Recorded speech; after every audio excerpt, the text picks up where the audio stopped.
And please remember to keep your phones off and stay seated during the duration of our speaker.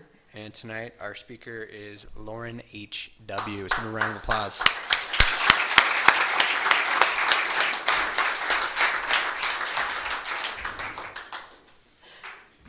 Hi, everybody. My name is Loreen, and I am a recovered alcoholic. Hi, Loreen. It's good to be with y'all tonight. First, I want to thank Mike B. for inviting me to do this 2 months ago. 2 months ago. And you know, I figured out why he did this. The deal is this. He probably got the new position and said, I'm going to schedule all my speakers so I don't have to think about it and be done with it.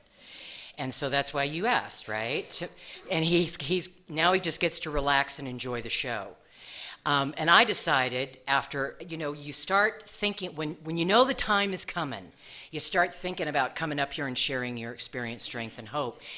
And then I don't know about you guys, but I start planning. What am I going to say? What's the priority? What do I need to make sure I talk about when I'm at the podium for 45 minutes?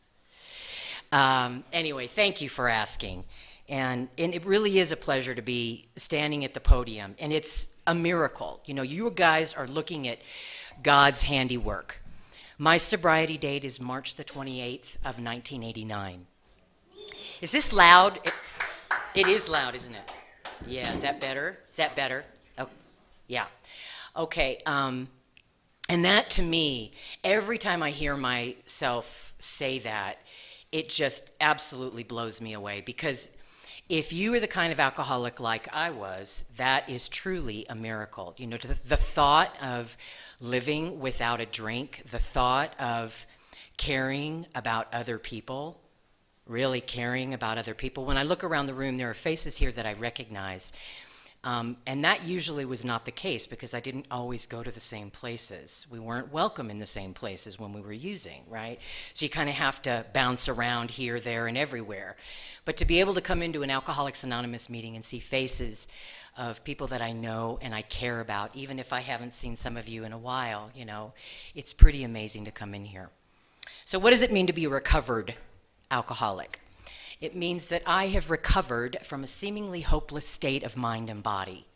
So what is that hopeless state of mind and body? Well, the state of mind that I'm talking about, that I know from the Big Book of Alcoholics Anonymous, means that I obsess. I obsess, and I obsess, and I obsess. I obsess about the drink.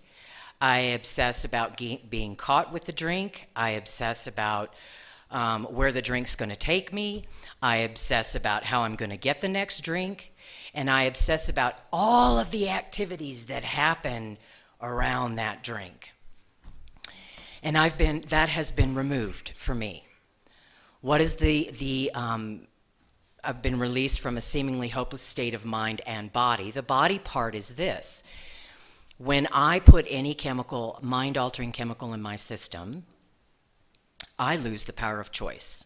I absolutely lose the power of choice. And whatever it is that's in my body is choosing for me. It means that I will find myself using against my own will. Anybody in the room ever found that happen? Yeah. Mm-hmm. Yeah. So that's how I know that I'm beyond hope. One of the things that I want to make sure that I mention out of the gate, in the event that I forget, and I can't imagine that I would forget, is that I just want to say, God, God, God, God, God. Let's be clear. This is all about God, okay? It's all about God. Now, when I got here, let me qualify first. So I have one of those stories where, is this still too loud? Is it good? Okay. I have one of those booming voices.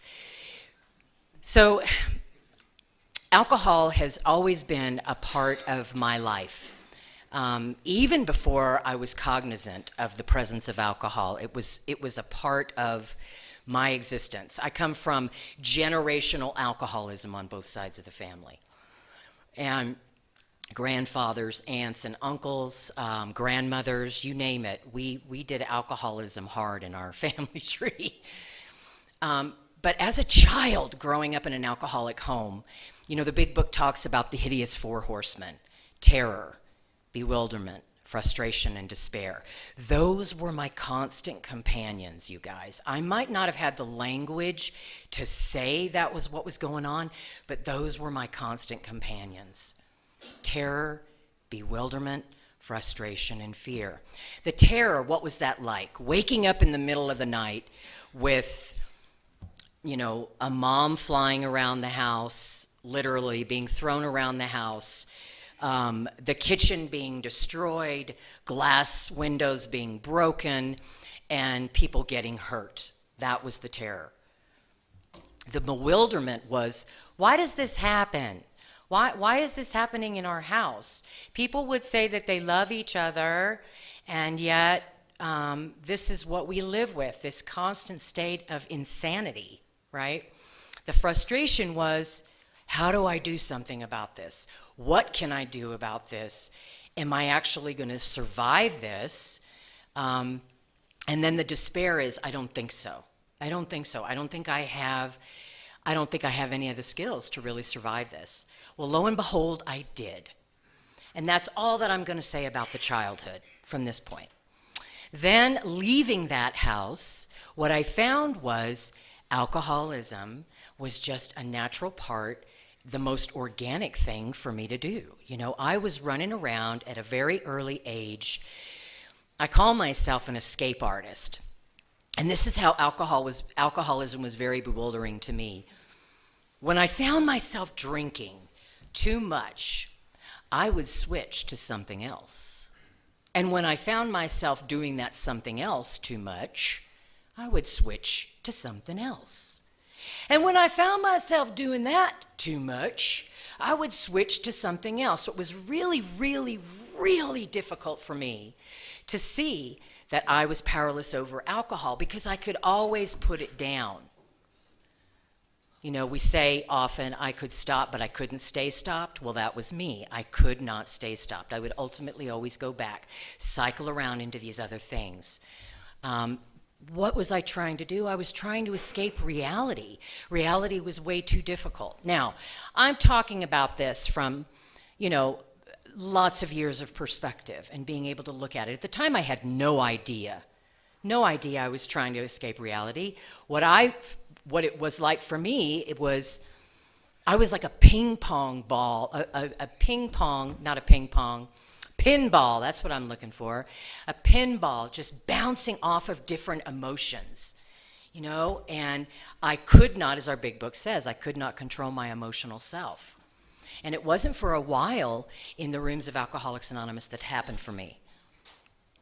All right, so suffice to say, I continued to use anything and everything that I could shove in my body to change the way I was feeling, and that's the truth.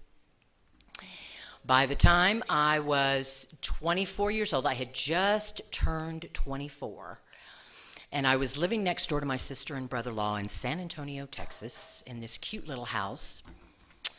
And I woke up about 4 o'clock in the afternoon, like every good alcoholic does.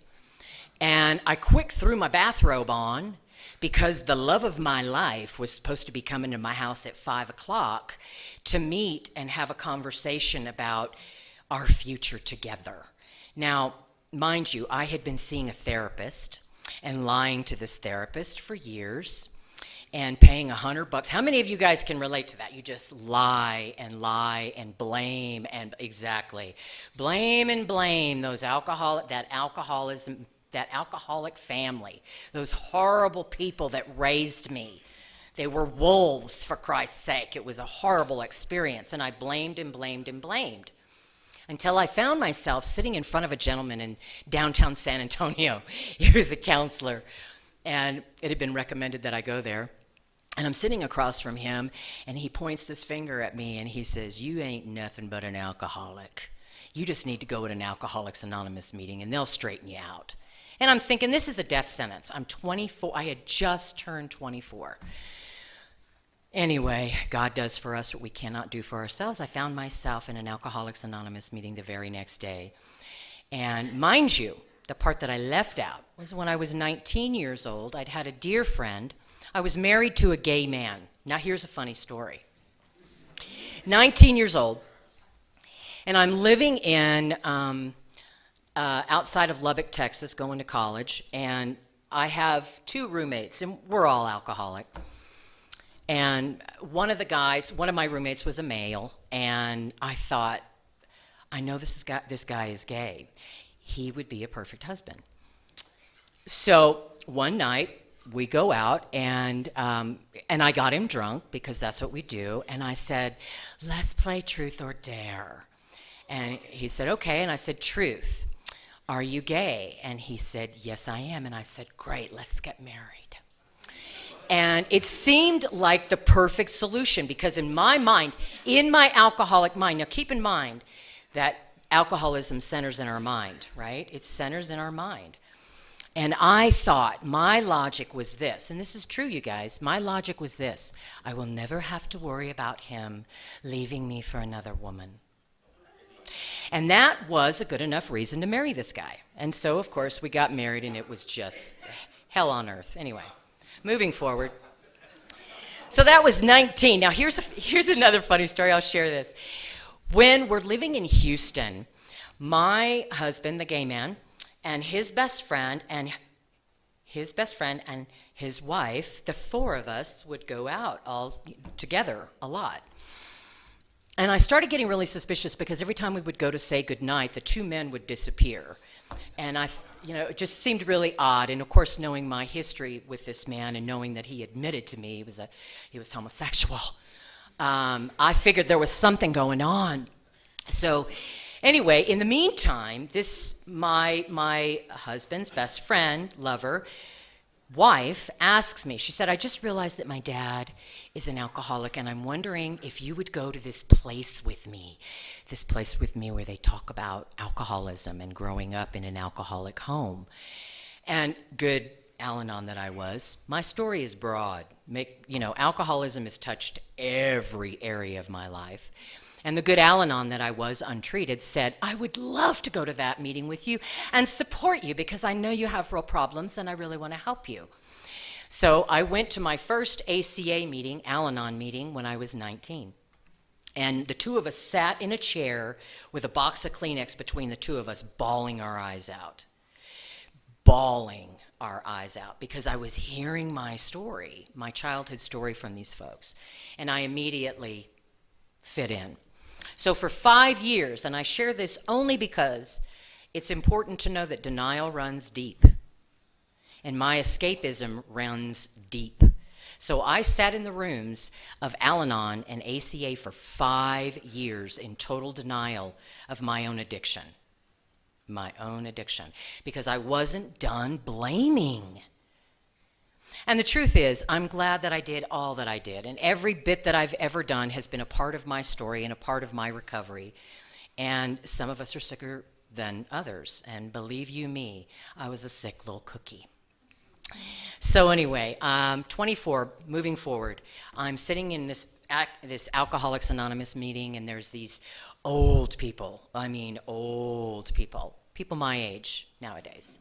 But they were old when I was, I had just turned 24, and I'm sitting in the rooms, and there's a guy who's a double amputee. He's in a wheelchair, no legs, and all he has left is one hook. And he's shaking that hook at me, and he says, "Young lady, this is a program of honesty." And he about scared the crap out of me.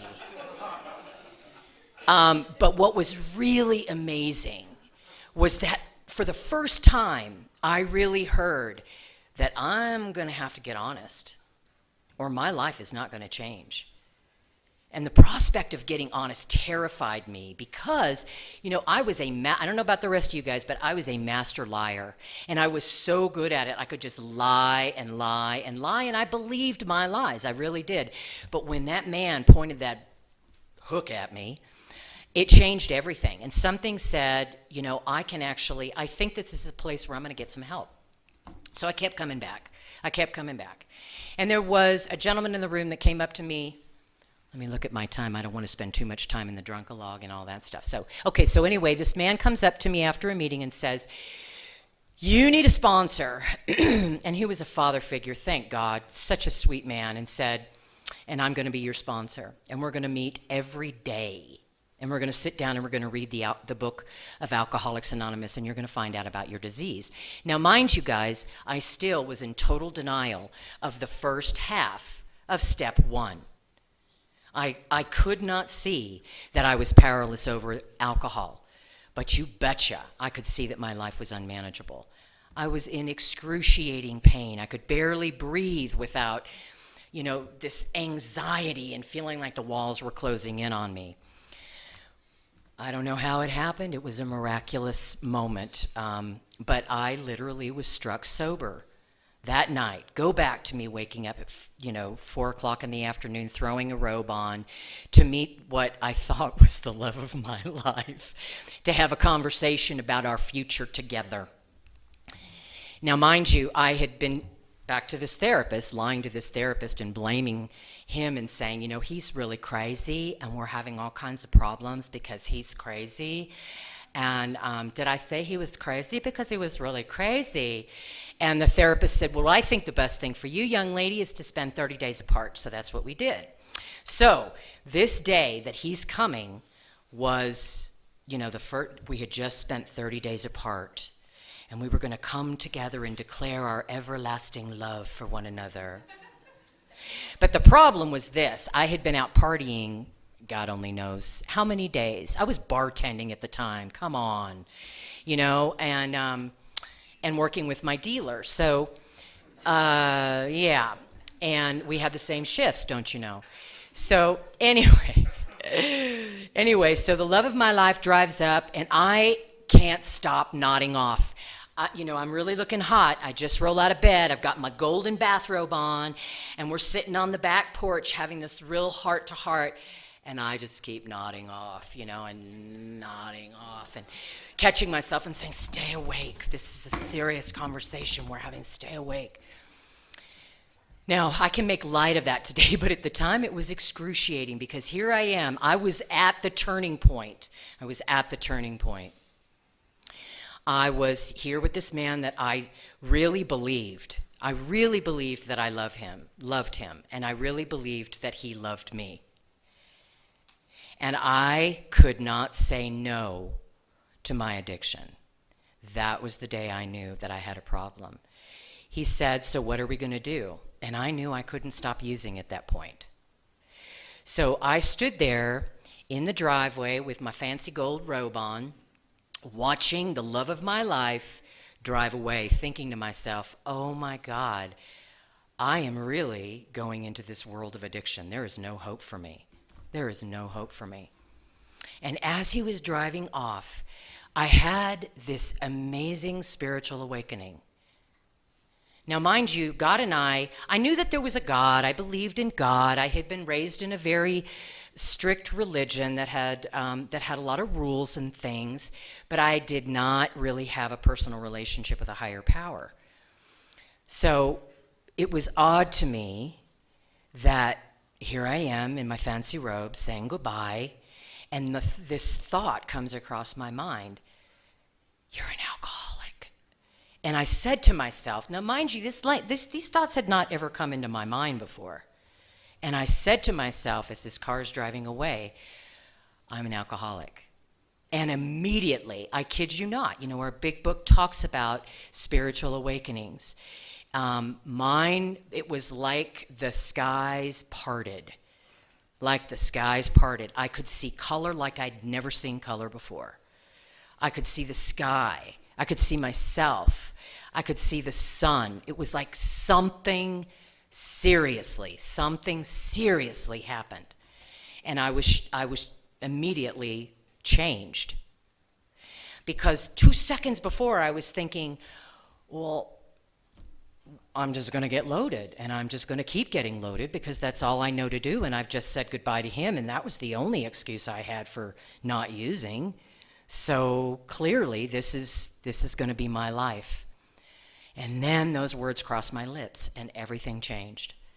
So it was the very next day that I'm sitting across from that mental health worker who tells me that I'm an alcoholic, and I end up in an Alcoholics Anonymous meeting, and Blackie's shaking the hook at me and telling me it's about honesty, and then these people just start coming out of the woodwork, and they want to help little old me, and they start sharing this, they start sharing their experience, strength, and hope with me. There was Peggy the artist, there was Margaret and Jim, that, again, these people were old, man. They were in their 50s and 60s and 70s, and I'm 24, and I'm thinking, I don't even know if I can communicate with these people, So then the gentleman that helped save my life, and if you guys don't have a sponsor, you're wasting your time, really. The brain that you came in with is not going to save you from alcoholism. It's just not. A good sponsorship, going through the steps, learning how to receive and live with the gift of sobriety only happens when we have the guidance of somebody that's gone before us. Really. So don't cheat yourself and think that you can just read this stuff off the wall or come to meetings and through osmosis get it, because you can't. We are changed by the step process. So I work with the sponsor. We sit down and we read that big book together. And if you don't hear anything else from me tonight besides God, I want you to hear this. Please don't let anybody read the big book for you. Don't let anybody read it for you. It is a book of change that can only work if you read it along with another person and find yourself in those pages. And then you will be changed by this glorious process. If you don't do it that way, you're cheating yourself. And you may or may not stay sober. I can guarantee you this, you won't be free. You won't be free. You might get some relief, but you won't be free. So I sat down with this person, and we would go through that, painstakingly go through the big book, just read and read and read, and I would be asked all the questions that were in there. And I would be, and I'm sorry too if there's people in the room that think that the ninth step promises are the promises, because that big book is filled with promises that start at the beginning, even before you get into the appendix. It's amazing. The foreword, read it from cover to cover, all the way to 164, because that's where the power is to be found. I also want to say this too, that God, we hear this all the time, that God keeps us sober. God keeps us sober. Now, I understand that there's going to be a lot of people in the room that might hear this the wrong way. If it were true that God just keeps us sober, then our big book wouldn't be the big book. It would just be a piece of paper that said God keeps us sober. The way that we stay sober is drawing near to our Creator. And we get a reprieve, a daily reprieve based on our spiritual condition, right? So that means I'm going to have to put effort into this. Yeah, I do believe that my higher power wants me to be sober, but I'm going to have to put effort into it. It's not just... And here's the challenge. We get this, hi Will, we get a gift of sobriety. Will's celebrating 2 years today.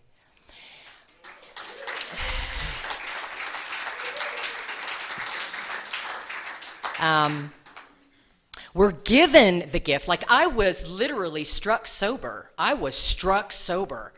And we're given this gift. And the hardest part of the rest of our lives is learning how to live with the gift that we've been given. And the only way that I know how to live with this gift that I've been given is to continue to seek this higher power.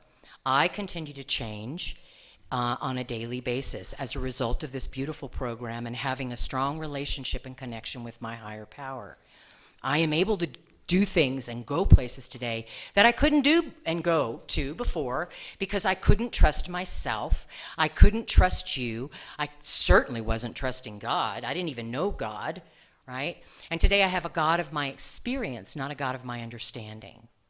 There was a lady in the rooms that used to say, her name was Justa, and she used to say this all the time: if I ever understand my God, he will never be any use to me, because then I will know exactly what my God's going to do to make things right for me, right? It is this beautiful mystery of, and I often say, I can't wait to see how God's going to show up with this one. You know, how is God going to show up with this one? Because I have no idea, but I do know that God's going to show up. I know that. I know that. So I dive into the steps. I can't see that I'm powerless over alcohol, although there's all this evidence. I can just see that my life is unmanageable. So if there's anybody in the room right now that can't quite grasp that, keep doing the steps anyway. Keep doing the steps anyway, because eventually that will become crystal clear for you as you're going through that big book and going through the steps. Okay? So I eventually was able to see that I am powerless over alcohol.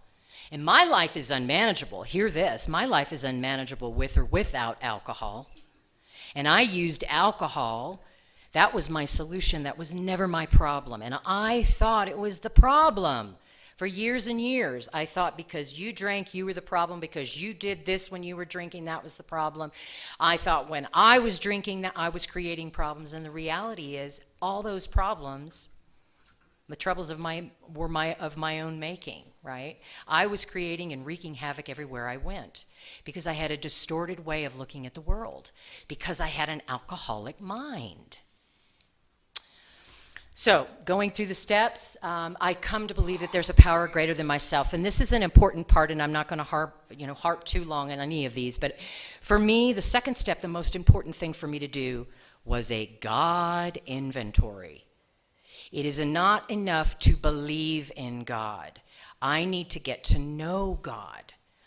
And the steps gave me this amazing way to meet my maker, to access my maker. This program isn't going to be any good or any useful to us at all if it's not practical. I can take it with me everywhere I go, right? And I have learned through letting go of the old God ideas that I have. We used to say in the rooms all the time, there are no hand-me-down gods. There are no hand-me-down gods. You got to let go of your grandparents' God and your mom's God. Maybe you can take certain attributes or experiences and make them your own, but it has to be a personal relationship. When I got to step 3, I was invited to get on my knees. Now, I don't know about the rest of you guys, but that was a weird proposition, getting on my knees to say the third step prayer. But it was one of the most powerful things that I have ever done in the rooms of Alcoholics Anonymous, is getting on my knees with another human being and reciting that third step prayer, slowly and carefully, hearing every word that was coming out of my mouth. It was magnificent. It was magnificent. Still is today, by the way. 4th step, got to do that inventory. And there are 3 inventories, by the way, if you're unaware of that. There's the resentments, there's the fears inventory, and then there's the sex inventory. Yeah. And it's important that we look at all 3 of those things. And if you haven't done it, there's plenty of warnings in our big book what happens to us if we don't do those inventories. But the inventory is so illuminating. That's really where I got to see that all my troubles were of my own making. I had twisted perceptions. I had twisted standards and ideas. And then I would project all that crap onto you guys. We learn about that we suffer from delusions. So these are what my delusions look like. I would make up a story, always based on a false premise, by the way. I would believe that it was true. I would build a world around it. And when it came crashing down, I would blame it on everybody else. That's what my delusions look like. And they cause me a lot of pain, and they cause the people around me a lot of pain. Again, all of that's about escaping reality. All of it is about escaping reality. And when those delusions would get burst, the only escape for me was to get loaded. But by doing this inventory, I was able to see, we hear this a lot in the rooms, and I had a sponsor correct me a very long time ago. people say, well, let me tell you what my part was in that. My sponsor pointed out to me in the book that we're going to look at this from a completely different direction. Okay, we're not looking at it. I'm not going to look at the stuff in my resentments and point fingers at you and say, well, this person did this, and my part was just to do this. I was told that it's a big, when I look at things that way, it's a giant pie. And left to my own devices, I will say that my part is just this little itty bitty part over here, and the rest of that is you. And I was taught we don't look at you at all. We don't look at anything you did, anything you said. We just look at what my reaction was and how I'm living in the world and how I'm showing up in the world. And that allows me to be free from blaming anybody else. It also, what I began to realize as I'm going through that 4-step process and into the 5th step when I'm sharing this with my sponsor and God, is that I was responsible. And if I am responsible for creating all this crazy in my life, that's the good news. If it really was you guys that were the problem, then there's no hope for me. I'm just going to, continually be batted around by you guys. But in that step, I get to redirect and I get to own the stuff that I did. And that, to me, is freedom. That's going to allow me to show up different in my life and have a different life experience. I'm actually free from the bondage of you when I do that, okay? 6th and 7th step. I'm entirely ready. Well, what am I entirely ready to have God remove? I am ready to have God remove all those things that keep me separate from myself, keep me separate from you, and certainly keep me separate from God. And because we do a thorough inventory with our sponsor and share it with our sponsor, then we get to really be clear. Now, see, there's this thing about me showing up and being honest, but that doesn't necessarily mean it's the truth. I can tell you all day long that the sky is green, and I can honestly believe that the sky is green. But is that really the truth? When I sit down with a sponsor and I talk about those absurd things that I've been believing are true, my sponsor gets to say, well, have you ever thought about it this way? Have you ever thought about, Lauren, when you're driving down the road and you're cussing all those people that are in your way, have you ever thought that perhaps you're in their way? And the truth is, I had never thought about it like that, right? I had never thought about it like that. So sitting with that sponsor, you get a whole new perception, and the literature starts coming alive, and my own life experience starts coming alive. Now, I know that words don't teach, only experience teaches us, right? That's how we learn. And doing these steps, we get to look at the richness of our lives. And I guarantee you there isn't anybody sitting in this room that hasn't had an amazing life prior to getting here. There is so much richness in your history. You are robbing yourself if you don't do this thoroughly. That will change you, and it will give you a new life experience. It will open doors for you that you never even thought about. There's doors out there that you can't even see right now, right? So stay with this process. All right, so what am I doing in 8? I'm making a list. I'm in preparation for going out and making amends. But I don't just go out and start making amends because I have a bunch of people on a list. I'm going to sit down with my sponsor. I'm going to carefully craft what I need to say, and that is the harms that I've done. So we talk about those harms, and I get it listed, and I'm very crystal clear, and I call that person and say, hey, do you have some time? I'd really like to spend a little time with you if you have the time and the desire to meet with me.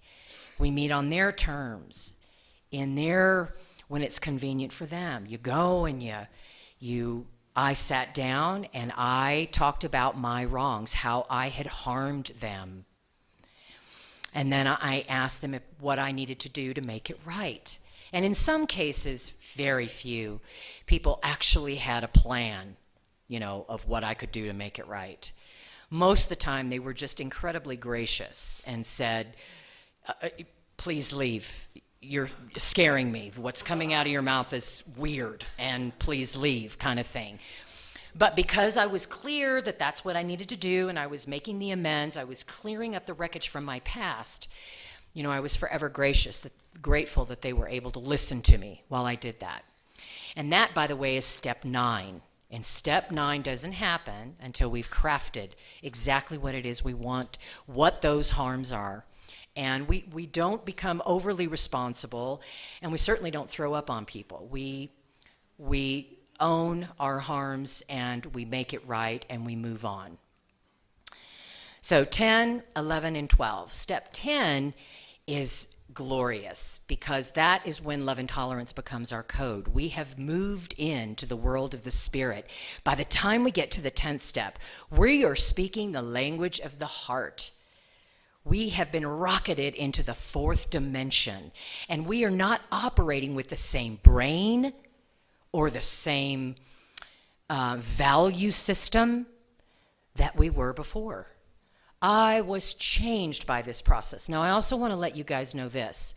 My sponsor had me doing step 10 and step 11 before we even actually went and worked on step 1.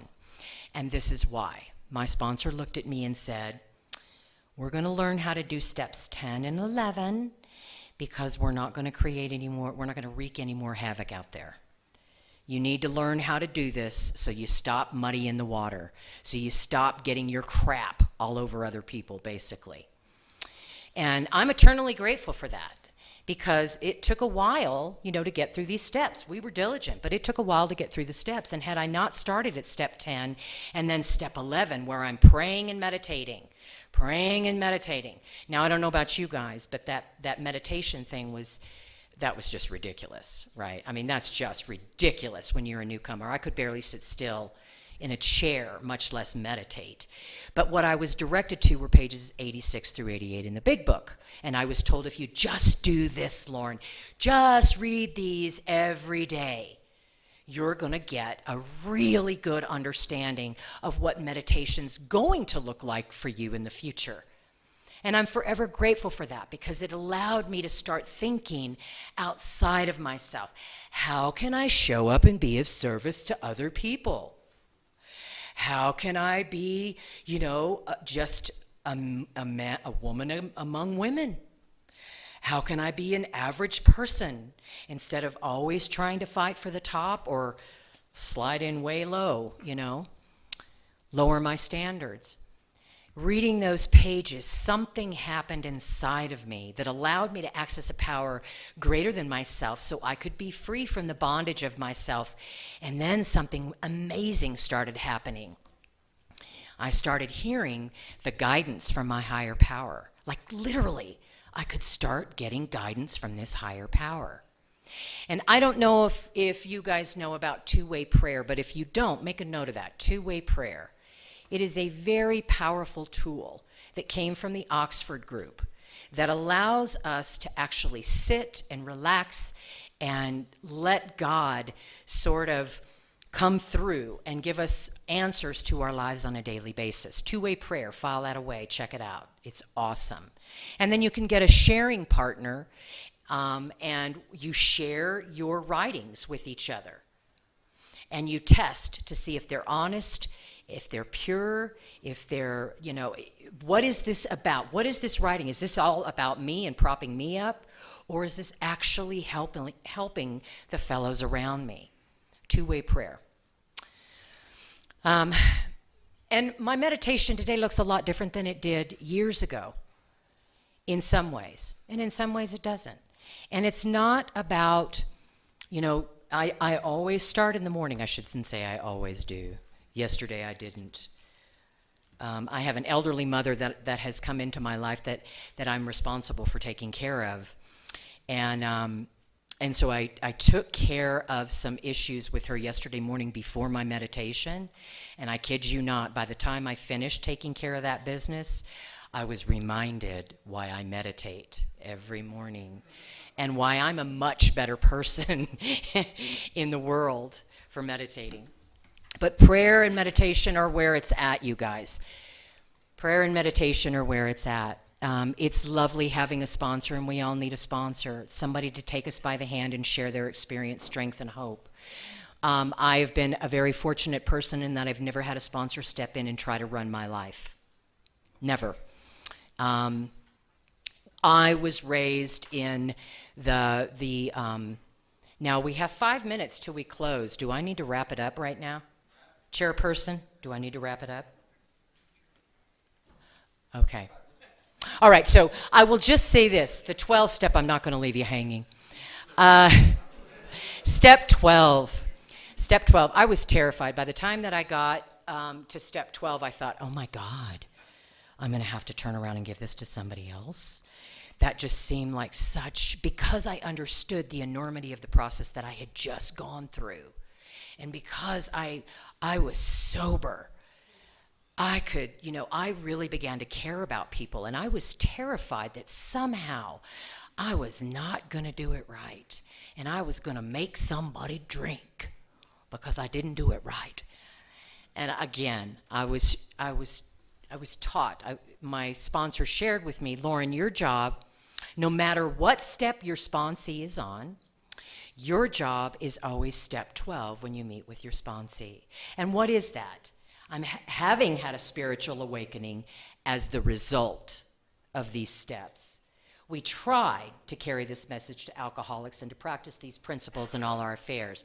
The tried for me was simply sharing what and how I had gone through that step process through the big book. And I will say this, like I started the talk with, don't cheat yourself. It's great listening to people talk about the big book of Alcoholics Anonymous, and you'll hear a lot of wonderful stories, and it's very important to us because it does inspire us. But don't rob yourself from reading the book yourself. Don't let somebody read the big book for you. All right, it's been a pleasure being with you guys tonight. Thank you for letting me share. My name is Lauren, and I am an alcoholic.